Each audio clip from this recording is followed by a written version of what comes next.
तो बच्चे आज की क्लास में हम अपने यूनिफॉर्म कंटिन्यूस का टॉपिक कर रहे हैं। तो ये भी चीज़ें मैं सिर्फ समझा रहा हूँ, प्रॉपर नहीं लिखूंगा, वो सब कुछ आपको पीडीएफ में भेज दिया गया है। तो बच्चे मोस्ट इंपॉर्टेंट टॉपिक है यूनिफॉर्म कंटिन्यूस।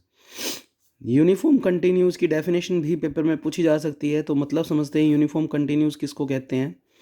तो बच्चे यूनिफॉर्म कंटिन्यूस का मतलब है अपने पास कि सबसे पहले एफ एक्स कोई रियल वैल्यूड फंक्शन होना चाहिए।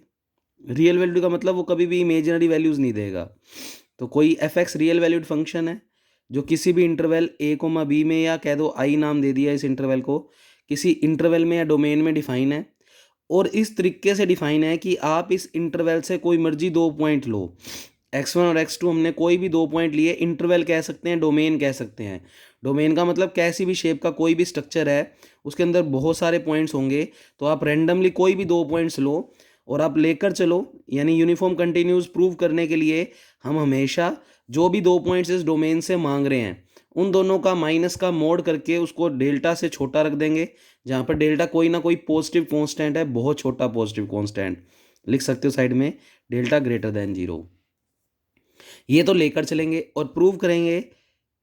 इसके ऊपर एफ लगा दो, इसके ऊपर एफ लगा दो, तो F X one minus F X two, इसका मोड छोटा आना चाहिए किससे, लेस देन एप्साइलोन, जहाँ पर एप्साइलोन भी कोई ना कोई पॉजिटिव कांस्टेंट है और डेल्टा और एप्साइलोन एक दूसरे पर डिपेंड करते हैं।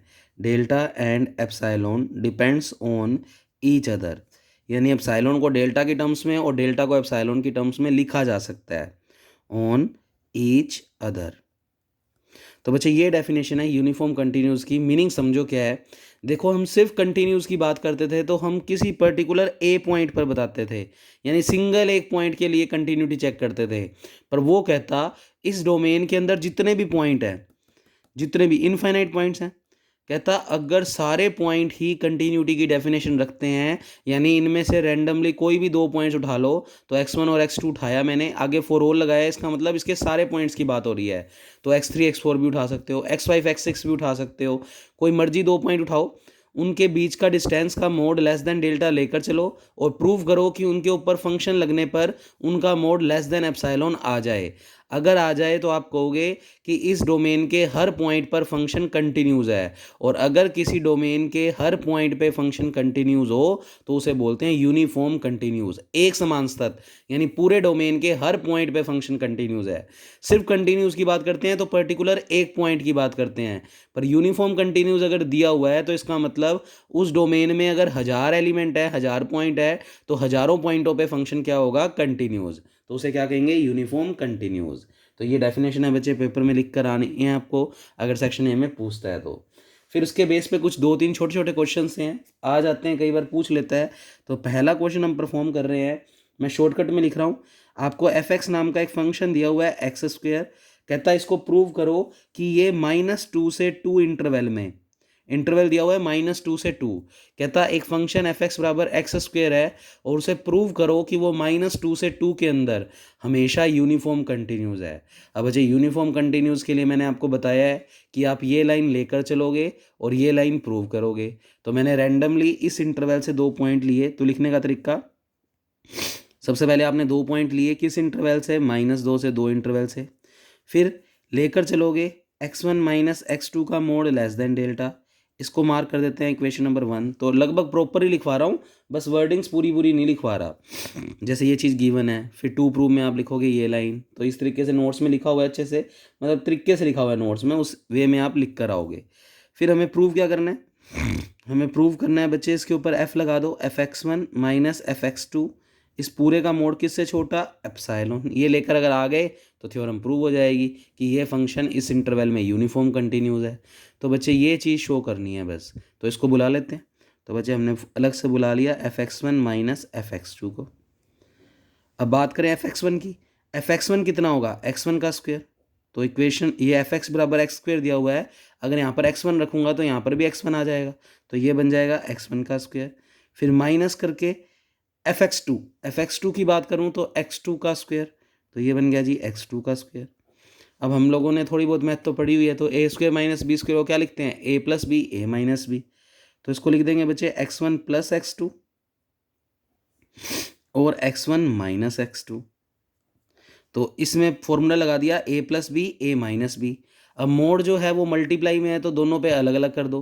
तो मैं पहले ये वाली टर्म लिख रहा हूँ, तो x1 माइनस x2 और x1 प्लस x2। बचे इतना करते ही x1 माइनस x2 की वैल्यू तो फिर भी मेरे पास है, पर इसकी वैल्यू नहीं है, तो इसको किसी प्रॉपर्टी से अलग लिखना पड़ेगा। तो हमने अलग से एक प्रॉपर्टी पढ़ी, बचे a प्लस बी का मोड। आपने बहुत बार, अगर पहले वाली वीडियोस भी देख ली हैं तो उसमें बहुत बार यूज़ किया है। ए प्लस बी का मोड होता है less than equal to mod A plus mod B, यानी जहाँ पर आप मोड को सेपरेट कर रहे हो वहीं पर साइन ओपन। तो x1 प्लस x2, x1 मेरा a हो गया और x2 मेरा b, तो a प्लस बी के मोड को लिख सकते हो mode A plus mod B, यानी x1 पे मोड अलग x2 पे मोड अलग, और जहाँ पर मोड अलग किया है वहीं पर साइन ओपन। तो बच्चे ये स्टेप बन जाएगा कुल मिलाकर less than equal to x1 minus x2। ये निशान इसलिए लगाया क्योंकि यहाँ पर मैं मोड को अलग कर रहा हूँ, x1 पे मोड अलग x2 पे मोड अलग। तो यहाँ पर मोड अलग अलग किया और जहाँ पर मोड अलग अलग किया उसी तरफ साइन ओपन, तो जहाँ पर मोड अलग अलग किया उसी तरफ साइन ओपन। अब एक इंटरेस्टिंग बात सुनो बच्चे, इस इंटरवल में सबसे छोटी वैल्यू -2 है, और अगर तुम -2 भी यहाँ पर रख देते हो तो उसका मोड +2 बनेगा। ऐसे ही यहाँ से भी -2 ही रख दें तो उसका मोड भी +2 ही बनेगा। यानी इस मोड में ज़्यादा से ज़्यादा, और अगर बड़ी से बड़ी वैल्यू रख दें 2 तो भी आंसर 2 ही आएगा। तो कुल मिलाकर बीच वाली वैल्यू से तो कुछ भी आंसर आते रहेंगे, पर हमने वो कंडीशन रख दी कि अपने पास हाईएस्ट या लोएस्ट क्या बन सकता है, तो दोनों ही सेम है। तो इसमें हाईएस्ट अपने ज़्यादा ज़्यादा नेगेटिव वैल्यू भी रखते हैं तो भी 2 बना रहा है और ये भी 2 बना रहा है। तो आप ओवरऑल इसकी वैल्यू भी 2 रख दो, इसकी वैल्यू भी 2 रख दो, और इसका मान x1 माइनस x2 की वैल्यू एक बार डेल्टा रख दो, और जहाँ डेल्टा रख रहे हो वहाँ पर सिर्फ साइन ओपन करना है, बराबर का साइन नहीं आएगा। तो बच्चे अब ये वाला बराबर हट जाएगा क्योंकि इसका मान डेल्टा रख दिया इक्वेशन 1 से। तो बाय 1 आपने इसकी वैल्यू रख दी डेल्टा, और जहाँ डेल्टा रखा है वहाँ पर साइन सिर्फ ओपन करेंगे, और इसका मान ज़्यादा से ज़्यादा 2 + 2 4 हो सकता है। तो इसकी वैल्यू भी 2, इसकी वैल्यू भी 2, तो कुल मिलाकर मैंने डायरेक्ट लिख दिया 4। तो ये नोट्स में स्टेप अच्छे से बताया हुआ है 2 + 2 रख के। 4 डेल्टा बच्चे, 4 डेल्टा एक कॉन्स्टेंट है, इसका नाम रख दो एप्सिलॉन। तो साइड में हमने 4 डेल्टा को ही क्या एज्यूम कर लिया, एप्सिलॉन। तो 4 डेल्टा को एप्सिलॉन रख दो, ये वाला साइन चल ही रहा है, तो ये साइन और एप्सिलॉन। तो कुल मिलाकर ये पूरी चीज़ लेस देन क्या आ गई, एप्सिलॉन, और यही हमें प्रूव करनी थी, और ये प्रूव हो गई। तो आप कह सकते हो कि दिया गया फंक्शन f(x) बराबर x² इस इंटरवल में हमेशा क्या होगा, यूनिफॉर्म कंटिन्यूस। इसी बेस पे और नेक्स्ट क्वेश्चन है, तो छोटा सा कंसेप्ट है बच्चे, कर लो। बाई चांस कई बार होता है सेक्शन बी में मिल जाता है 4 मार्क्स का क्वेश्चन इसका, तो हमारे को दिक्कत ना आए। नेक्स्ट क्वेश्चन सुनो। नेक्स्ट क्वेश्चन में कह रहा है f(x) बराबर अब की बार दे दिया x³ और इंटरवल दे दिया बच्चों -1 से 1। कहता है इसको भी प्रूव करो कि ये इस इंटरवल में यूनिफॉर्म कंटिन्यूस है। तो वही कंसेप्ट, हमने 2 पॉइंट मांग लेने हैं इस इंटरवल से, उसके बाद मानकर चलेंगे x1 माइनस x2 का मोड लेस देन डेल्टा, ये हमेशा लेकर चलना है, इसको हमेशा समीकरण 1 बोल दो। प्रूव करना है f(x1 माइनस f(x2) का मोड लेस देन एप्सिलॉन। तो बहुत ईजी कंसेप्ट है, करके ही जाएं आप, क्या पता हमारे को ये क्वेश्चन मिल जाए तो सेक्शन बी में 4 मार्क्स बन जाएंगे आसानी से। तो बच्चे ये चीज़ प्रूव करनी है। अब ये चीज़ प्रूव करने के लिए इतना इतना हिस्सा बुला लो, f(x1 माइनस f(x2), थोड़ा सॉल्व करना शुरू करते हैं। f(x1) की वैल्यू निकालूंगा तो x1 का क्यूब, तो ये बन गया जी x1 का क्यूब। फिर minus as it is f(x2) की बात करूं तो x2 का क्यूब। अब a³ माइनस b³ की बात करें तो बच्चे साइड में प्रॉपर्टी लिख देते हैं, फॉर्मूला पता होना चाहिए वैसे हमें। बच्चे a माइनस बी का होल क्यूब का फॉर्मूला होता है a minus B a² plus ab plus b²। ये फॉर्मूला होता है a माइनस बी की होल क्यूब का, लगा दो। तो बच्चे a माइनस बी की होल क्यूब, सॉरी मैं गलत लिख गया, a³ माइनस b³। तो थोड़ा सा करेक्शन कर लेना, a³ माइनस b³ का formula a minus B a² plus ab plus b²। तो ये a³ हो गया माइनस b³ हो गया, फॉर्मूला लगाएंगे तो a माइनस बी का मतलब x1 माइनस x2, फिर a का स्क्वायर तो x1 का square plus x1 x2 plus b का स्क्वायर। तो सिंपली ये b में आ गया x2, तो x2 का स्क्वायर, मोड लगाई हुआ है पूरे पे तो मोड पूरे पे लगा दिया। फिर ये दो चीज़ें मल्टीप्लाई में है तो मोड इस पे अलग और इस पे अलग। तो बच्चे अगले स्टेप में हमने x1 माइनस x2 पे मोड अलग कर दिया।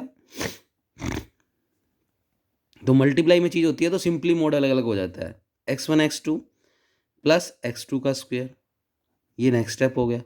अब इसमें वही प्रॉपर्टी जो अभी पीछे पीछे पड़ी है, तो मैं ऊपर लिखता हूँ इसका एक्सटेंडेड फॉर्म। आपने a प्लस बी के लिए तो पढ़ा ही हुआ है, मोड a प्लस बी कितना होता है, less than equal to mod a plus mod b, यानी जहाँ मोड सेपरेट करते हैं वहीं पर साइन ओपन। अब अगर अंदर तीन टर्म्स आ जाए तो सेम प्रॉपर्टी है, less than equal to mod A plus mod B plus mod C. तो ये रिजल्ट लगा रहा हूँ मैं यहाँ पर। तो बच्चे इन तीनों पे मोड को अलग अलग कर रहा हूँ और जहाँ अलग अलग कर रहा हूँ वहीं पर साइन ओपन। तो बच्चे ये स्टेप बन जाएगा, x1 माइनस x2 का मोड तो चल ही रहा है, x1 के स्क्वायर पे मोड अलग, x1 x2 पे मोड अलग, x2 के मोड पे स्क्वायर अलग। अब बच्चे वही बात, ज़्यादा से ज़्यादा -1 और 1 में नेगेटिव वैल्यू -1 भी रख दें तो उसका स्क्वायर तो प्लस ही हो जाएगा, तो ओवरऑल ये 1 ही बनाएगा, ये भी 1 बनाएगा और ये भी 1 बनाएगा। तो ये तीनों चीज़ें मिलकर क्या बनाएगी, 1 1 1। तो कुल मिलाकर 1 + 1 + 1 3 बन जाएगा यहाँ से। और इसकी वैल्यू हमें दी हुई है डेल्टा, और जहाँ डेल्टा लिख रहे हैं वहाँ पर सिर्फ साइन ओपन करना है। तो बस इसका मान डेल्टा और सिर्फ साइन ओपन, और ये वैल्यू 3 बन गई। तो 3 डेल्टा को क्या मान लोगे, एप्सिलॉन। तो जैसे हम 3 डेल्टा को एप्सिलॉन लेट करेंगे तो ये वैल्यू आ गई लेस देन एप्सिलॉन, और यही चीज़ पूरी पूरी लेस देन एप्सिलॉन आ गई। तो ये क्वेश्चन भी प्रूव हो गया कि ये यूनिफॉर्म कंटिन्यूज है। अब उसके बाद नेक्स्ट एक तुम्हारे थ्योरम लिखी हुई है, मोस्ट इंपॉर्टेंट है, पेपर में आई हुई थ्योरम है, पर एक बार मैं उसको बाद में सबसे लास्ट में कराऊंगा इस वीडियो में। एक लास्ट में क्वेश्चन है जहाँ पर मैंने आपको PDF भेजी है, तो मैं वो क्वेश्चन लिखता हूँ, तो वो भी यहीं पर समझ लेते हैं, फिर हम वो थ्योरम करेंगे। कहता है शो दैट x की 41 x + 1 = 0 has a real root. बड़ा छोटा सा और समझने वाला कंसेप्ट है बच्चे। कहता इस इक्वेशन का रियल रूट मिलेगा ही मिलेगा, मतलब इसके अंदर कोई ना कोई जो x का आंसर निकालेंगे वो रियल नंबर होगा, ये प्रूव करो। अब बच्चे इसको प्रूव करने के लिए हमने क्या कंसेप्ट लगाया, बच्चे इस चीज़ को बोलते हैं fx, क्योंकि इक्वल टू 0 है, उसको छोड़ दो तो बाकी पूरी चीज़ x का फंक्शन है, तो इसको नाम देंगे fx ही होता है। तो सबसे पहले इस क्वेश्चन को करने के लिए हमने इसको fx नाम दिया। अब देखो मेरे को इतना तो पता है कि ये इक्वेशन x की पावर 41 है, तो इसका मतलब इसमें x की 41 वैल्यूज़ आएंगी। अब वो कह रहा है उन 41 में ये प्रूव करो कि कम से कम रियल रूट आएंगे, यानी कुछ वैल्यूज़ रियल रूट्स भी होंगी, ये प्रूव करना है। तो बच्चे हम दिखा देते हैं कि इसका एक आंसर रियल रूट भी आ रहा है। तो कैसे प्रूव करेंगे बच्चे, रियल रूट आने के लिए, दिखाने के लिए हम क्या कहेंगे, इसके अंदर लगातार वैल्यूज़ पुट करते हैं और देखते हैं ये फंक्शन पॉजिटिव नेगेटिव हो रहा है या नहीं, उससे कंक्लूड करेंगे। अभी लॉजिक समझ आएगा। सबसे पहले x को मैंने 0 रखा, अगर मैं इस पूरी इक्वेशन में x को 0 रख दूं तो 0 की पावर 41 0, इधर 0 रखा तो 0, तो 0 + 0 0, 0 + 1 1, तो 0 रखने पर 1 आ रहा है, यानी पॉजिटिव आ रहा है फंक्शन का मान। फिर हमने 1 रखा, अब बच्चे 1 रखेंगे तो 1 की पावर कुछ भी 1 ही होगा, तो 1 की पावर 41 भी 1, फिर x की जगह 1 रख दिया और ये वाला 1 चल ही रहा है, तो कुल मिलाकर 3 आ गया, जो भी एक पॉजिटिव आंसर है। फिर बच्चे मैंने देखा अब 2 रखूंगा तो भी पॉजिटिव ही आएगा। अब 2 की 41 तो कैलकुलेट करना भी मुश्किल है, तो नहीं कर रहे, -1 रख देते हैं, नेगेटिव वैल्यू रखनी स्टार्ट की। बच्चे -1 की पावर 41 तो -1 होता है, क्योंकि -1 की पावर 3 करते हैं, 5 करते हैं, यानी ओड नंबर करते हैं, एक विषम संख्या का पावर करते हैं, तो माइनस आएगा। फिर इस x की जगह भी रखा -1 और प्लस का 1 चल ही रहा है। बच्चे ये +1 और ये -1 क्या हो गया, कैंसिल आउट, और -1 की 41 होता है -1। तो बच्चे मैंने देखा कि -1 रखते ही इसकी वैल्यू नेगेटिव आ रही है, किसकी वैल्यू, फंक्शन की वैल्यू नेगेटिव आ रही है। अब इसका एक रैंडमली कोई भी ग्राफ बनाएं, तो बच्चे जो डायग्राम बना हुआ है वो रट के नहीं जाना, वो कोई इस इक्वेशन का ग्राफ नहीं है, सिर्फ बात को समझ रहे हैं। तो आप कैसा भी बना लो, ऐसा बना लो, नोट से अलग बना दिया मैंने, जिससे आप कंफ्यूज ना हो कि वही वाला डायग्राम बनाना है क्या, कुछ भी बना दिया, इसका कोई ना कोई ग्राफ तो बनेगा, कुछ भी बना दिया। मैंने गौर क्या किया कि बच्चे एक जगह तो फंक्शन x = 0 पर फंक्शन आ रहा है पॉजिटिव, तो मान लो ये वाला पॉइंट हो गया, समझ लो वाई एक्सिस पे x हमेशा क्या होता है, 0, और एफ किसको रिप्रेजेंट करता है, लिख लो, एफ किसको रिप्रेजेंट करता है, y को। तो x = 0 पर, x = 0 मतलब वाई एक्सिस पे x 0 होता है, और फंक्शन का मान यानी y का मान आ रहा है 1, तो ये 0,1 पॉइंट हो गया। तो ये एक कसम से लोकेट किया है मैंने f0 = 1, ठीक है। अब -1 पर फंक्शन की वैल्यू नेगेटिव, -1 पे फंक्शन की वैल्यू नेगेटिव, तो मैं थोड़ा सा ग्राफ को बड़ा सारा बना रहा हूँ जिससे बात को पूरा अच्छे से समझ सकें। एक्स बराबर नेगेटिव पे एक्स नेगेटिव इधर होता है और वाई आना चाहिए नेगेटिव, तो वाई नेगेटिव नीचे वाले क्वाड्रेंट में होता है। तो मान लो ये पूरा ग्राफ बनाया मैंने इस वाली इक्वेशन का, समझ लो ऐसे ही रैंडमली बनाया, बस बात को समझना है। बचे -1 पे वाई का मान -1, तो एक्स बराबर -1 मान लो ये वाला पॉइंट है, तो एक्स बराबर -1 पे वाई भी -1, ये वाई बराबर -1 है। तो मान लो ये वाला पॉइंट जो है वो एक्स बराबर -1 पर वाई की वैल्यू -1, यानी एफ -1 बराबर -1। अब हमें पता है अलजेब्रिक फंक्शन हमेशा कंटिन्यूज होते हैं, यानी ये एक एक्सप्रेशन कंटिन्यूज है। तो जो भी पूरा ग्राफ बनाया है उसमें मान को पेन उठाने की जरूरत नहीं पड़ेगी। ये जितना जितना ग्राफ बनाया है ये बनाते वक्त मुझे पेन उठाने की जरूरत नहीं पड़ेगी, और अगर पेन उठाने की जरूरत नहीं पड़ेगी तो ऑब्वियस बात है ये ग्राफ बनाते वक्त, क्योंकि देखो एक पॉइंट पर फंक्शन आ रहा है पॉजिटिव और एक पॉइंट पर आ रहा है फंक्शन नेगेटिव, और इस पॉइंट को मेरे को अगर मिलाना है तो इस पॉइंट को मैं कैसे भी मिला लूँ, चाहिए ऐसे मिला लूँ, चाहिए ऐसे मिला लूँ, चाहिए ऐसे मिला लूँ, मुझे एक बार इस एक्स एक्सिस को कट करना पड़ेगा।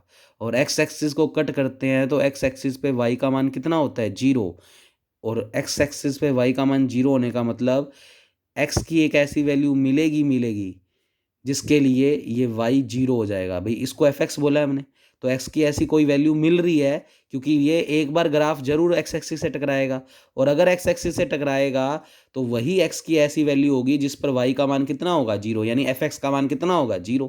भाई मैं तुमसे एक सिंपल क्वाड्रेटिक इक्वेशन पूछूं, x² + 2x + 1,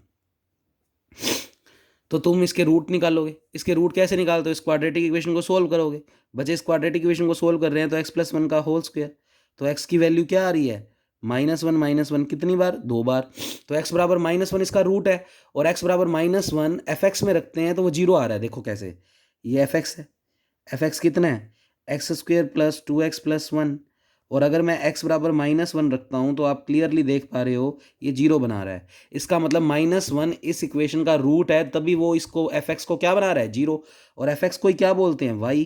तो x बराबर -1 रखने पर y 0 आ रहा है, इसका मतलब ये x का रूट है।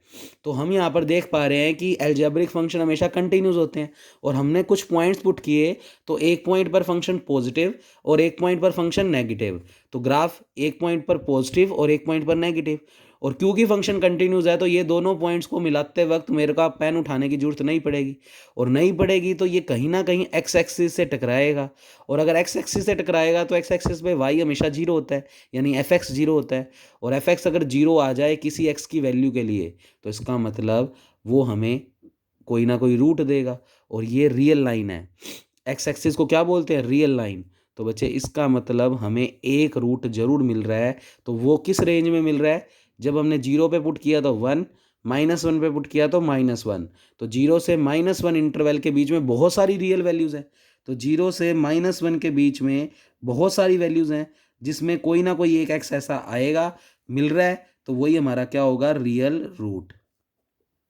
तो हमने प्रूव कर दिया कि इस इक्वेशन का एक रियल रूट तो कम से कम आएगा, एक से ज़्यादा भी आ सकते हैं। तो इस रेंज में इसको थोड़ा उल्टा लिख दो, क्योंकि हमेशा बड़े से छोटा, छोटे से बड़े क्रम में लिखते हैं, तो -1 से 0। तो ये हमारा आंसर आ गया कि -1 से 0 इंटरवल में, क्योंकि एक बार पॉजिटिव आ रहा है एक बार नेगेटिव, तो निशान बदल रहा है, तो -1 से 0 तक पहुंचने के लिए वो एक बार एक्स एक्सिस से टकराएगा, तो हमें वही वैल्यू जो मिलेगी एक्स की, वही हमारा इस इक्वेशन का रियल रूट होगा। तो इस इक्वेशन में इमेजिनरी रूट्स भी कई सारे आएंगे, पर रियल रूट भी मिलेंगे ही मिलेंगे, क्योंकि इस पॉइंट और इस पॉइंट को अगर मिलाना है तो उस ग्राफ को एक्स एक्सिस को कट करना ही पड़ेगा, और अगर एक्स एक्सिस को कट कर रहा है तो एक्स की ऐसी कोई वैल्यू मिल रही है जिसके लिए फंक्शन का मान 0।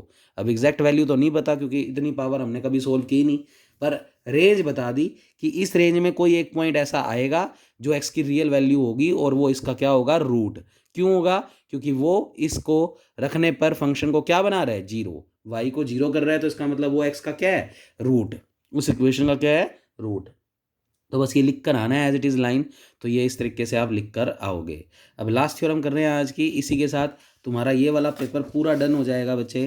थ्योरम इंपॉर्टेंट है, पूछी गई है पेपर में, तो मैं लिखता हूँ स्टेटमेंट। वो कह रहा है कि कोई फंक्शन अगर यूनिफॉर्म कंटिन्यूज है, तो मैं शॉर्टकट में समझाता हूँ स्टेटमेंट को और फिर उसका डेरिवेशन। वो कहता, अगर कोई function F x uniform continues, UC का मतलब यूनिफॉर्म कंटिन्यूज है, तो कहता प्रूव करो वो फंक्शन कंटिन्यूज भी होगा। यानी पहले हिस्से में हम एफ एक्स को यूनिफॉर्म कंटिन्यूज लेकर चलेंगे और प्रूव करेंगे कि वो फंक्शन कैसा होगा, कंटिन्यूज। बट कहता converse need not be true, but converse need not be true. इस लाइन का मतलब मैं तुम्हें पहले भी बता चुका हूँ आगे वाली थ्योरमों में। जब भी ऐसा लिखता है ना converse need not be true, तो हमें अपनी तरफ से कोई ऐसा एग्जाम्पल बनाना पड़ेगा जो कि कंटिन्यूज तो हो पर यूनिफॉर्म कंटिन्यूज ना आए। तो बच्चे प्रूव हो जाएगा कि कोई फंक्शन यूनिफॉर्म कंटिन्यूज है तो वो कंटिन्यूज भी होगा, पर अगर कोई फंक्शन कंटिन्यूज है तो उसका यूनिफॉर्म कंटिन्यूज होना कोई ज़रूरी नहीं है, वो हो भी सकता है और नहीं भी। पर इस थ्योरम में converse need not be true बोला है, तो हमें अपनी तरफ से एक ऐसा एग्जाम्पल लेना होगा जो कंटिन्यूज तो हो पर यूनिफॉर्म कंटिन्यूज ना आए, जिससे ये थ्योरम प्रूव हो जाए कि इनका कन्वर्स करते हैं तो वो हर बार ट्रू हो, ये ज़रूरी नहीं है। कुछ केस में ट्रू भी हो सकता है, पर उसने बोला है ये प्रूव करो कि कन्वर्स ट्रू नहीं है, तो हमें कोई ऐसा पर्टिकुलर एग्जाम्पल देना पड़ेगा जो कंटिन्यूज तो हो पर यूनिफॉर्म कंटिन्यूज ना आए। तो पहला हिस्सा करते हैं, यूनिफॉर्म कंटिन्यूज लेकर चलते हैं और प्रूव करेंगे कि वो फंक्शन हमेशा क्या होगा, कंटिन्यूज। यानी कोई यूनिफॉर्म कंटिन्यूज है तो वो तो कंटिन्यूज होगा ही। तो हमने लिखा सबसे पहले गिवन, पहला पोर्शन कर रहे हैं पहले, एफ एक्स को लेकर चले हैं कि वो यूनिफॉर्म कंटिन्यूज है। अब अगर एफ एक्स यूनिफॉर्म कंटिन्यूज है तो X one minus X two का मोड लेस देन डेल्टा, और यूनिफॉर्म कंटिन्यूज दिया ही हुआ है तो F X one minus F X two का मोड लेस देन एप्सिलॉन भी होगा। तो ये तो पूरी इक्वेशन गिवन है क्योंकि फंक्शन यूनिफॉर्म कंटिन्यूज है। प्रूव क्या करना है, प्रूव करना है हमें एफ एक्स को कंटिन्यूज, एफ एक्स को क्या प्रूव करना है, कंटिन्यूज। अब कंटिन्यूज के लिए कॉची कंटिन्यूज की डेफिनेशन होती है, तो बच्चे बस सिंपल सा काम करना है, आप पूरे इस इक्वेशन वन में एक्स वन को एक्स से रिप्लेस कर दो और एक्स टू को ए से रिप्लेस। ए पॉइंट पर कंटिन्यूटी चेक कर रहे हैं तो हम इसको कंटिन्यूटी प्रूव कर रहे हैं इज एक्स इक्वल टू ए। अगर आ गया तो बात बन जाएगी। तो बच्चे अगर मैं पूरी इस इक्वेशन के अंदर ये रिप्लेसमेंट कर दूं तो देखो क्या बनेगा, एक्स वन के बदले तो रखा हमने एक्स, एक्स टू के बदले रखा ए लेस देन डेल्टा, और यहाँ पर भी एक्स वन के बदले रखा मैंने एक्स, एक्स टू के बदले रखा ए और इसकी वैल्यू लेस देन एप्सिलॉन। तो ये लाइन आ रही है, इसका मतलब ये कॉची कंटिन्यूज की डेफिनेशन है। आपको एक वीडियो भेजी है कल परसों, चेक करना, उसमें कॉची कंटिन्यूज की डेफिनेशन यही तो थी, एक्स माइनस ए का मोड लेस देन डेल्टा और F x minus F A का मोड लेस देन एप्सिलॉन आना चाहिए। अगर आ जाता है तो फंक्शन एफ एक्स ए पॉइंट पर क्या कहलाएगा, कंटिन्यूज। इसका मतलब कोई फंक्शन यूनिफॉर्म कंटिन्यूज हो तो वो तो हमेशा कंटिन्यूज होगा ही होगा, क्योंकि वो कॉची कंटिन्यूज की डेफिनेशन आराम से बना लेगा अगर ये रिप्लेसमेंट करते हैं। यहाँ पर एक्स वन एक्स टू भी पॉइंट है और एक्स और ए भी पॉइंट है, बस वो पॉइंट ही तो रखे हैं और बात बन गई। तो ये फंक्शन क्या आ गया बच्चे, ये फंक्शन आ गया कंटिन्यूज। अब हमें कन्वर्स करना है, कन्वर्स में हमें कुछ ऐसा करना है कि फंक्शन ऐसा लेना है जो कंटिन्यूज हो। तो ये कन्वर्स लिख रहा हूं मैं इसका, तो स्पेलिंग समझ जाना, बस यूं ही लिख रहा हूं बच्चे। कन्वर्स में हमें एफ एक्स नाम का फंक्शन कुछ ऐसा लेना है कि वो कंटिन्यूज हो, और प्रूव ऐसा करना है कि ये एफ एक्स यूनिफॉर्म कंटिन्यूज ना हो, यूनिफॉर्म कंटिन्यूज ना हो। तो हमें कोई एग्जांपल खुद से बनाना पड़ेगा। अब थोड़ा सा कैलकुलेशन याद करने वाला है, पर थ्योरम इंपॉर्टेंट है, पूछी जा सकती है बच्चे, तो करके जरूर जाओगे। तो बच्चे मैंने अपनी तरफ से एक फंक्शन लेट किया ऐसा जो कंटिन्यूज तो है। अब आप कहोगे सर ये कैसे कंटिन्यूज है, बच्चे बिल्कुल है, क्योंकि मैंने जो इंटरवल लिया है ना वो ऐसा लिया है जो इसको कभी भी इन्फिनिटी नहीं बनाएगा। देखो ये इन्फिनिटी सिर्फ तब बन रहा है जब एक्स जीरो, अगर एक्स जीरो होएगा तो वन अपॉन जीरो इन्फिनिटी, तो उस केस में ये फंक्शन कंटिन्यूज नहीं है। पर मैंने इंटरवल ही ऐसा शानदार लिया जिससे हमारे को दिक्कत ही ना आए। मैंने इंटरवल में ओपन ब्रैकेट लगा दिया। बच्चे ओपन ब्रैकेट लगाने का मतलब जीरो इसमें इंक्लूड रही तो ये फंक्शन इस इंटरवल में बिल्कुल कंटिन्यूज है क्योंकि इसके अंदर जीरो नहीं है। ओपन इंटरवल की खासियत होती है कि ये बाउंड्री वाले पॉइंट उसमें नहीं होते, सिर्फ जीरो से वन के बीच की वैल्यू है, और जीरो से वन के बीच की वैल्यू कोई भी रख लो ये इन्फिनिटी नहीं बनेगा। इसका मतलब ये फंक्शन एग्जिस्ट कर रहा है इस रेंज में और ये कंटिन्यूज है। अब कंटिन्यूटी चेक करने की जरूरत नहीं है, हमने जैसे ही ओपन इंटरवल लगा लिया तो बात क्लियर है कि ये इन्फिनिटी किसी भी पॉइंट पे नहीं बनाएगा। इसका मतलब ये फंक्शन हमेशा कंटिन्यूज रहेगा। अब ये तो आ गया कंटिन्यूज। प्रूव करना है कि ये यूनिफॉर्म कंटिन्यूज नहीं है। बच्चे यूनिफॉर्म कंटिन्यूज प्रूव करने के लिए हम अपने इंटरवल से कितने पॉइंट्स मांगते हैं, दो। तो कंसेप्ट वही रहेगा, हमने सबसे पहले 2 पॉइंट लिए इस इंटरवल से। अब थोड़ा याद करना पड़ेगा बच्चे, हमने इंटरवल से ये 2 पॉइंट लिए और इस तरीके से लिए, तो थोड़ा सा मैं रियल नंबर लाइन बना के तुम्हें समझाता हूँ। ये 0 पॉइंट हो गया, ये लास्ट 1 पॉइंट हो गया, और x1 x2 इसमें से लिए हैं तो x1 x2 इसके अंदर ही कहीं होंगे। तो मान लो x1 ये रहा, x2 ये रहा।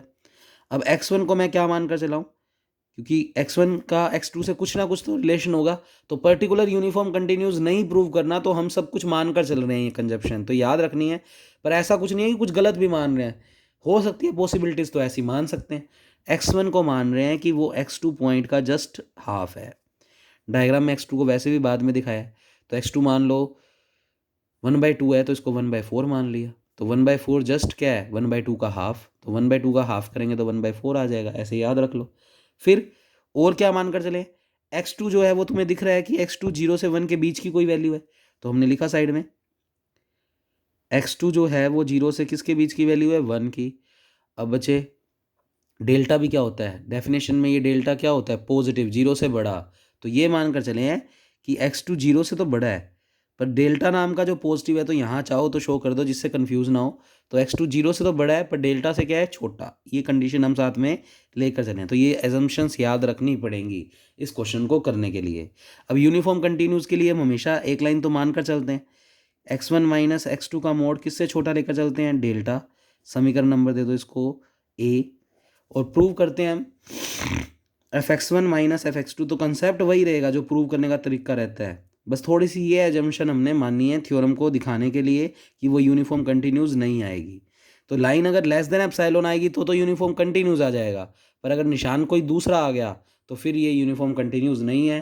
तो प्रूव हो जाएगा कि ये फंक्शन कंटिन्यूज तो है पर यूनिफॉर्म कंटिन्यूज नहीं है। तो मैंने इतनी इतनी चीज़ को बुला लिया, fx1 माइनस fx2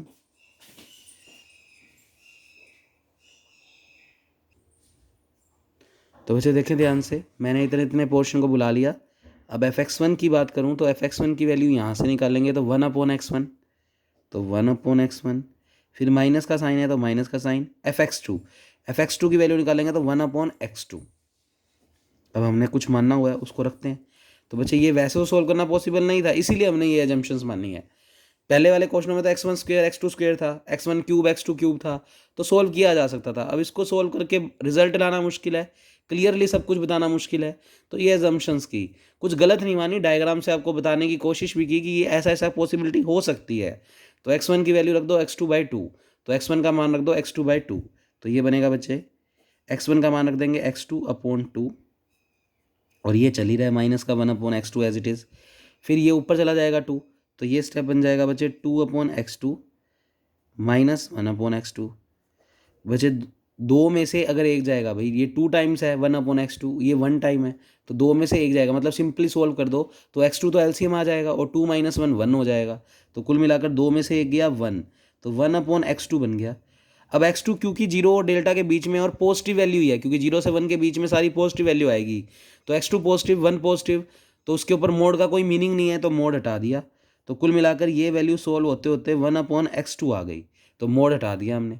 अब बचे x2 का मान, तो मैंने यहाँ से अलग से कैलकुलेट किया, x2 लेस देन डेल्टा है, देखो ध्यान से, इतने इतने पोर्शन को बुला लिया। तो मैं यही कर देता हूँ जिससे तुम्हें बात समझ आ जाए, x2 लेस देन डेल्टा है, बच्चे यहाँ से डेल्टा को इधर भेज दो, x2 को इधर भेज दो, तो 1/डेल्टा लेस देन का साइन, डेल्टा नीचे चला गया, x2 इधर चला गया, 1/x2 क्रॉस मल्टीप्लाई, x2 उधर चला गया, डेल्टा उधर चला गया, तो 1/डेल्टा लेस देन 1/x2। तो बच्चे 1/x2 और 1/डेल्टा को मान लो एप्सिलॉन कह दें, तो 1/डेल्टा को एप्सिलॉन कह दें, तो एप्सिलॉन लेस देन 1/x2। तो 1/x2 कहता मुझे एप्सिलॉन रख दो, और जहाँ पर एप्सिलॉन रख रहे हो वहाँ पर साइन ओपन नहीं करना।